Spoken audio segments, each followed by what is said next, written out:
What is up, guys, and welcome back to my channel. I'm excited to talk about this topic today because I think it's very important for all personal trainers and fitness coaches, health coaches to pay attention when it comes to this certain topic about working with your clients online specifically, okay? And the reason why I'm bringing this up is because as online keeps growing, we're trying to figure out new ways to make the experience for the client better and obviously make it easier for us to be able to deliver a better experience. So I want to bring something up here. Been reading up and researching about different effective ways to cue your clients online when you're training them, when you're coaching them. And these are some good pointers that I wanted to just point out, especially when you're demonstrating, or especially when you're walking them through something or showing them what they need to do. Here we go. All right, and first of all, this is from ISSA certification. This is something they put up, and I'm going to elaborate. I'm going to give my thoughts on this. All right, so the 4 highly effective cueing tips for online trainers. All right, so first, what a cue is, the basics, right? The technical definition of a cue is a signal, such as a word, a phrase, or bit of stage business, right, to a performer to begin a specific speech or action. Translate this into your online personal training business, and a cue is a word or phrase that prompts your client to engage in a certain movement pattern. Cues can also be used to instruct your client about proper form. All right, so that is first off what a cue is for those who might not know, or somebody who's new at training, what a cue means.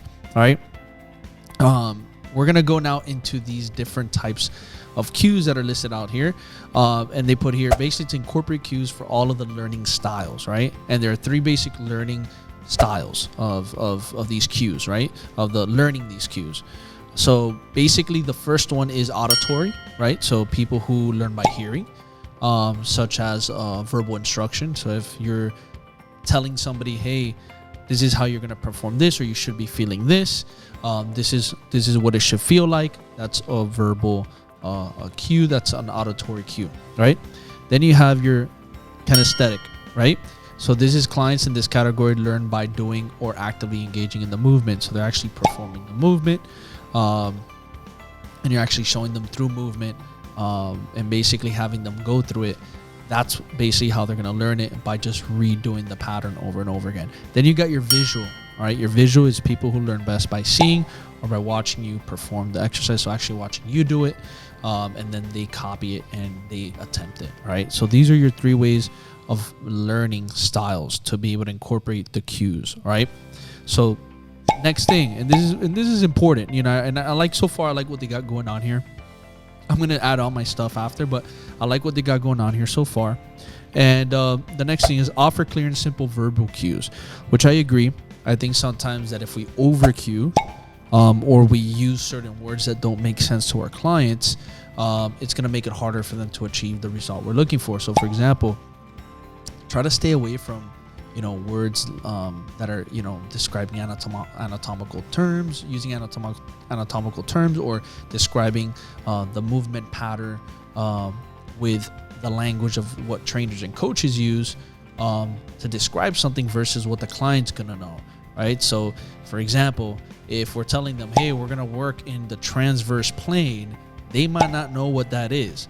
But if you tell them, hey, we're gonna do rotation, right, then they're gonna understand much better. Or same thing, hey, we're gonna work in so-and-so motion, right? We're not gonna tell them the word that's not gonna make sense. We wanna make sure we tell them a word that makes sense so they could clearly click, hear it, understand it, and they can perform it. So don't use words that don't make sense and then don't overcue, right? So here we go. So offer clear and simple verbal cues. Here we go. Here's a cue. Right, here I think they give 2 different ones here. Let me see this. Yes. Okay, so first one, okay, lie on your posterior side. Next, lift your pelvis region while squeezing your glutes. Guys, just what I said. Using these words are not gonna make your client understand what's going on. Most people don't know what your posterior side is, right? Your posterior side is your backside, right? So if you use posterior, they're not gonna understand. But if you say, hey, your back, that's much easier for somebody to understand, right? Next, lift your pelvis region. And again, some people might know where your pelvis is, but not everybody does, right? So how do we rephrase that, right? What I'd like for you to do is lie on your back and lift your butt up into the air as if you're pushing your hips toward the ceiling. What makes more sense for somebody to soak in and perform? The second one, right? So when it comes to cueing, make sure that you're using words that make sense for your client, right? Remember, this lingo doesn't matter on your client. If you want to use it with trainers, you want to use it with coaches, go ahead. You guys understand the lingo, the language. You're professionals, yes. But with clients, stay away from that, all right? We don't need none of that jargon in here.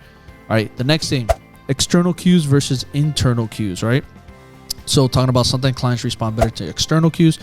How are these different than internal cues, right? An internal cue directs the client's focus to a specific body part or movement.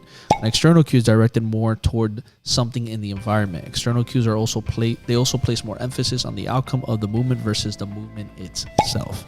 Okay, an example of an internal cue would be to tell your training client to reach towards the ceiling with their right hand, right? So, hey, reach towards the ceiling with your right hand. Boom. To inspire that same action with an external cue, you would tell them to push up as if they're trying to press the ceiling upward, right? So you see the difference between the internal and the external, right?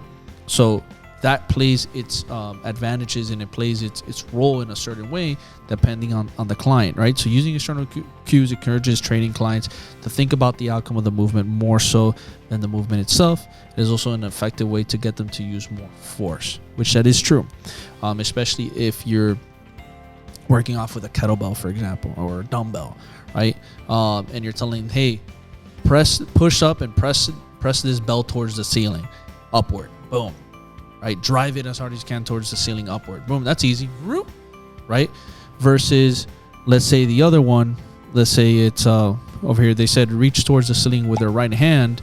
If you're going to reach towards the ceiling, they might get confused. Reach, I don't know, what does reach mean? Or reaching, am I reaching over here? Am I reaching over there? Where am I reaching to, right? They might get confused. But if you say press towards the ceiling upward, that's easy to understand. That's more effective, especially if they're holding something in their hand and you need them to press it overhead. You're going to be able to get a much better turnaround and a much better effective result from doing the external cue, right? If one cue doesn't work, try a different cue, right? So that's another big thing. If one cue doesn't work, guys, move on to the next. It's the same thing when you're training a client. If one exercise is not working for a client, adapt and switch. Especially you see that when you're doing a lot of working with a lot of clients when it comes to mobility drills and you're trying to create range of motion, for example, and you're seeing one exercise drill is not helping them gain that range of motion, then you need to figure out another one that's going to help them create that range of motion because everybody's body's different, right? So it's the same thing here. One cue might work for somebody versus the other one might not, all right? Might work for that person, might not work for that person. And this one actually might be the one that gets them the result versus the other person. So change up your cues, right? So here we go. Another cueing tip beneficial to online training is to check in with your client or class often. So since you aren't right there next to them, their feedback is invaluable to the training process. Ask them if they are struggling with a specific exercise or workout. If they are, you may need to try a different cue. No two clients are the same, just like I said. So even if you've always been able to obtain results with a certain cue, that doesn't mean that it will continue to work with everyone you train 100%. So you got to be flexible with your cues, be willing to change paths mid-sessions, which helps you become a better trainer. Yes, I agree 100%. So even in the middle of your session, doesn't matter if that's what you planned, that's what you thought, you need to adapt. Best coaches know how to adapt on the spot. Same thing with business, right? You have to be adaptable on the spot. Business happens in the moment. Client sessions and results-based stuff that you want to obtain happen in the moment. So if you want to obtain a certain level of result, you need to understand that if it's not working, you need to make a pivot. You need to make your change. Not later, not now, not later, not then, but now. You want to make that change now at the moment. All right, here's another one. Additional cueing tips for online trainers. When training, put yourself in your shoes of their clients. Forget about what you learned in your certification or continuous ed courses for that moment, which is another great thing, another great tip, just because sometimes we start putting ourselves in that super education mode, what we learned from the certification, and we overdo it. We overthink, and then we underperform. When sometimes we have to just allow, also as well, our clients to even attempt or figure things out themselves, which is another big component that I'm a big believer is let your client also figure things out. right? We're creatures of figuring things out. Your client will figure it out. Obviously, you're there to make sure it's in a safe manner and they're not hurting themselves, but most of the times they will position and figure it out, what makes sense, what doesn't, what feels good, what doesn't, right? So what types of cues would help you perform better or with proper form? Think like a beginner encourages you to use cueing techniques that are most likely to work. For example, many people do better when they can relate a specific movement to something that they do every day. When doing a deadlift, talk about lifting a basket of laundry. If you're teaching them about heart rate, explain the difference between how fast their heart beats when they first wake up versus when someone jumps around the corner and scares them, right? So use real life examples to demonstrate or to show them examples of what you're trying to have them accomplish with a certain movement, an exercise, whatever you want to call it. Use real life examples that they do day to day that's going to just trigger their mind to understand, right? Because a lot about it's mind body connection. Many times you might think somebody can't do something because they're restricted, or because they're tight, or because they need more mobility, or because, and I'm not saying that that's not the case. Many times it can be that, but many times it could just be that they don't understand what you're telling them, right? Or the cueing wasn't clear enough, or they just didn't understand the cueing to perform the movement. And then when you cue it correctly, when you cue it in a way that makes sense to them, they're like, oh, this is what it is. Oh, okay, boom. And then they do it and you're like, oh, perfect. Awesome. All right, we don't have to do all this other stuff. It wasn't any of this other things that we need to work on to get you to do that movement. It was just simple cueing. It was just you didn't understand it. So I like these tips. I like that they give all these examples. I think they're very, very effective as a personal trainer and a coach trying to get their client to achieve success. And most importantly, online, because I think online is where it's become more of a challenge, especially when you're in person. You can touch people, you're there in person, you can be a little bit more interactive, where here it's more a lot of visual, a lot of verbal, so that auditory way of learning, a lot of demonstrating, a lot of having them go through the movement patterns, asking them questions, right? That's a lot of what the cueing is going on with the online space. So you want to make sure that you're aware of these different things, of being adaptable with your cues, so changing them when you need to, making sure you're not using the jargon language of all these crazy anatomical terms that your client's not going to understand, making sure that you're making it simple, effective, making sure that you're using those external cues that are very, very important. And like I said, again, simple and clear, proper messaging, cueing, delivery is going to be super important. And then I would say, on top of that, most importantly, guys, is making sure that when you show your clients and you're demonstrating how to do these cues, that you're being intentional with them, right? Be intentional with everything you do. Be intentional with the way that you are with your client. So that way they sense that you care. They sense that you understand what you're delivering to them. Be confident in the cueing as well. Be confident. I think a lot of times coaches sometimes tend not to be confident sometimes with the cueing because they're like not sure themselves. Like, be confident, right? You got this. So be confident when you deliver that cue, when you deliver that message. Be confident with it. Don't stutter with it. Don't kind of guess about it. No, be confident. If you don't know it, you don't know something, stick to what you know and then figure out the answer later for whatever it is that you need through research or another coach. How can I cue this better? How can I make this better translated to my client?